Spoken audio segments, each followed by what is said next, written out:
Hi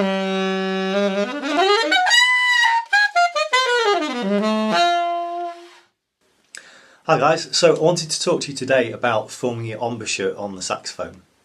There's quite a few different ways you can do this, and none of them are wrong in that if you make a sound out of the instrument then it works and therefore it's right. However, if you form it in a certain way you can create a better sound on the instrument. So what I'd like to do now is show you an exercise that you can do that allows you to form a really good embouchure which creates a good sound.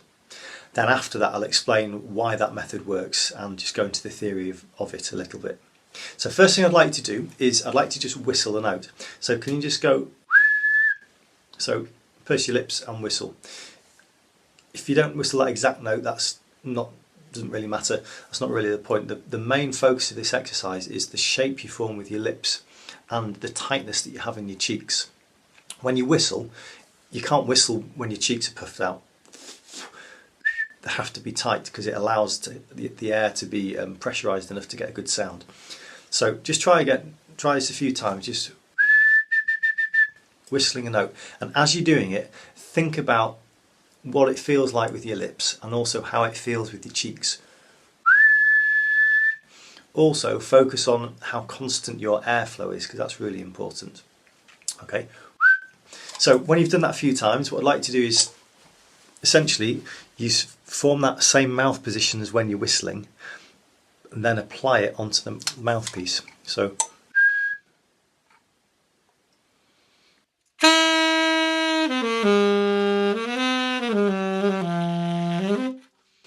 that's the exercise. You practice whistling and you make that same shape, put it onto the mouthpiece. The reason that works and the reason it's good is this: when you play the saxophone you get the sound because you blow in the instrument and the reed vibrates, and that's what creates the sound waves.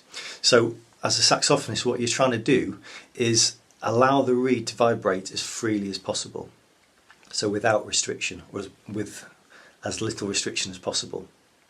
So quite often people say to fold your lip over your teeth, and as I said at the start that's not wrong because you can get a sound, but what you're doing there is you're giving the reed a hard surface to vibrate against, which restricts its vibration.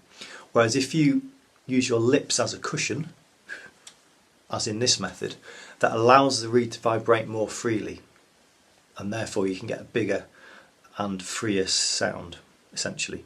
That's the theory. It'll feel very strange to start with if you haven't done this before, but every time you play just keep trying to reset.